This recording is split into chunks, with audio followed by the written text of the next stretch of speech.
Did you know wheezing can disappear when asthma gets worse? In a normal airway, air flows freely, so there's no wheeze.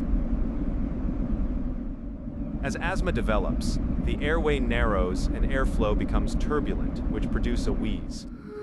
But with severe obstruction, the airway becomes extremely narrow and airflow drops. Too little airflow means insufficient turbulence to produce a wheeze. So a disappearing wheeze does not always mean improvement. It can indicate dangerously low airflow, known as a silent chest.